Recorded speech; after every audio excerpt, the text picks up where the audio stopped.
Hello everyone, welcome back to another video where today I'm going to be giving you a brief news roundup of all the latest and greatest Doctor Who news. We've had a couple of little details with regards to the 60th trailer, Doctor Who filming, an interview I'd like to go over, as well as I want to talk briefly about the reunion of actors at this year's BAFTAs. But before we get into it, if you could do me a teeny tiny little favour and click that subscribe button if you are new, that would be greatly appreciated. We do regular Doctor Who content here on the channel, and if you enjoy that sort of content, a subscribe is massively appreciated, of course. But with that said, let's get into the video. So, someone asked the director of Special 2 for the 60th anniversary, Tom Kingsley, could you possibly reveal whether there are any scenes from Wild Blue Yonder in the most recent Doctor Who 60th anniversary trailer?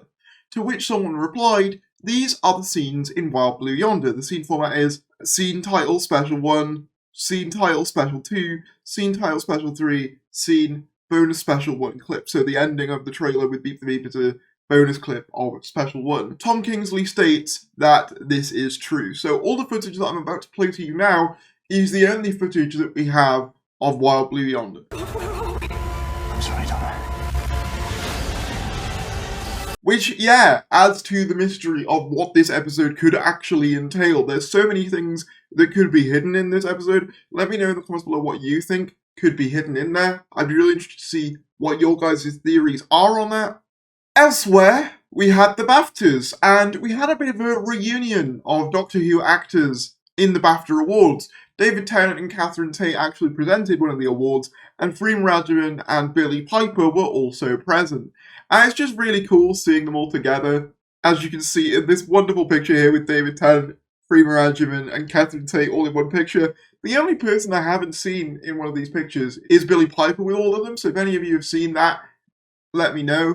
But yeah, I kind of just wanted to point this out because I think it's just really nice and wholesome to see them all together again after so long. And I also just say how wild it is to me that David Tennant has never received a BAFTA. Like, what's going on with that? David Tennant's in everything. He should have had a BAFTA like 10 years ago. What's happening, BAFTA? Give him a BAFTA, goddamn. Elsewhere, it has been confirmed today that Doctor Who filming is still taking place at Margam Park for the Regency Era England episode. You can see a bunch of people here in period dress, as well as what I assume to be filming type trucks. I don't know whether that's Millie Gibson in the middle or somebody else. Judging by the dress, I'm going to assume it's somebody else, because Ruby Sunday is in a more golden dress. However, it's cool to see that filming is still very much taking place. You can also see here a picture from yesterday, which has some more Regency Era England people. Possibly Shooty, some people have said, but I can't really make that out. So yeah, that's pretty cool. Speaking of Shooty Gatwa, I neglected to mention in the initial recording that he was spotted fairly recently, I assume near filming, judging by the background of this picture. Shoutouts to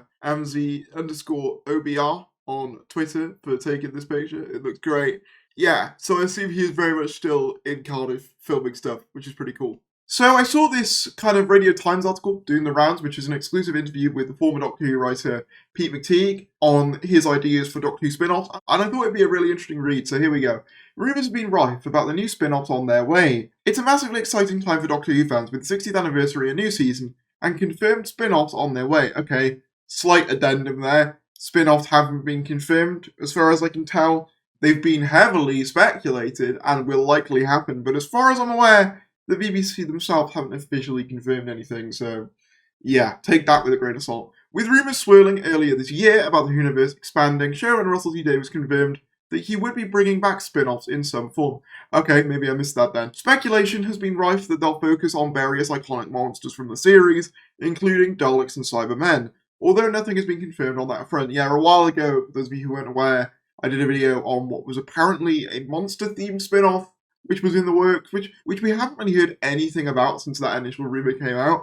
Honestly, the main rumour that I'm taking stock in right now is the one about the Unit spin-off, mainly because the Unit have been so present in both the 60th anniversary, Power of the Doctor as well, and Series 14, it very much feels like they're being placed for spin-off territory. However, Pete McTeague, who's written various Doctor Who episodes, including 2018's Kablam and 2020's Praxius, I must make it very clear now, I'm not really a fan of either of his episodes. However, I do like his collection box set stuff, because he does all the trailers for those. And he's revisiting his first episode for a new novelisation, has revealed he's got tons of ideas for the spin-offs. I haven't really been paying attention to the rumours about spin-offs, but I think Doctor Who is a show that deserves to be a much bigger brand, which is obviously what they're doing now, he exclusively told RadioTimes.com. The scope of it is enormous. You can kind of do anything with it. What I'm trying to do with the short films that I direct for the classic series box set releases is to make each of those like short films, a mini spin-off in their own right. There's so many great characters and monsters in the show. There's such a great legacy. There's 60 years of history to cherry pick through, so I think the spin-offs are only limited by what they want to commission and what the budgets are.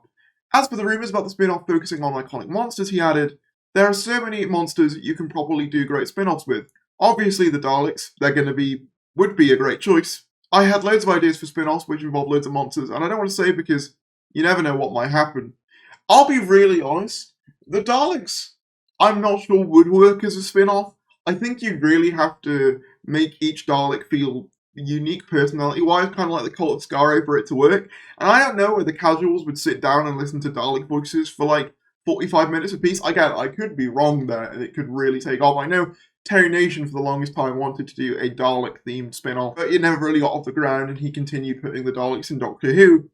So maybe it could work, but I don't know. I kind of feel as though a Dalek-themed spin-off, whilst I get why you would say that it's the most logical one, because the Daleks are arguably like the most commercially viable monster in the Doctor Who Rogues Gallery. I just don't know whether they could carry a show on their own, but again, could be wrong. There have been some great fan projects who've done things like that, so who knows. Pete McTeague has also made it clear that he's ready to return to Doctor Who in the future, telling us, I think right now is the most excited I've ever been about the show. I think everything is so on point, I think they're doing an incredible job, and there's just this buzz about it again, which is crazy because it's still 6 months away. It's really interesting hearing a former Chris Chibnall writer actually say this, because obviously he would have seen, I suppose, the marketing machine in motion for the Chris Chibnall era, and seeing him say, oh, this is the most excited I've been, it feels like it's everywhere. It's just interesting hearing that perspective from someone who worked under an era where that was less so the case. I wonder if he prefers the approach that's being taken now. I did a whole video yesterday talking about the differences between the two approaches in marketing, which you can watch at your leisure. I'm not done with Doctor Who. I don't think I'll ever be done with Doctor Who. It's in my blood 24/7. It's kind of hardwired into me. I've not even scratched the surface with what I want to do. The show kind of taps me on my shoulder every day. I saw Jinx Monsoon in my street the other day, and Millie Gibson in my co-op. There's loads of things like that when you live in Cardiff. Do I live in the wrong bit of Cardiff? That's never happened to me. And when you're a Doctor Who person, Kablam, which saw the Doctor, Jodie Whittaker, Yaz, Mandip Gill, spelt incorrectly, Ryan, Tosin Colt, and Graham Bradley Walsh encountered a galaxy-wide shopping service with a robotic workforce with catastrophic consequences, forms one of the new Doctor Who target novelizations. My biggest issue with Kablam is honestly the ending and kind of the moral implications of Kablam. Maybe he could rectify that with a target novelization, but we'll see. But yeah, let me know in the comments below what you think about anything that we discussed today. If you did enjoy this video, be sure to give it a like, comment down below your thoughts, subscribe if you're new, and I'll see you later.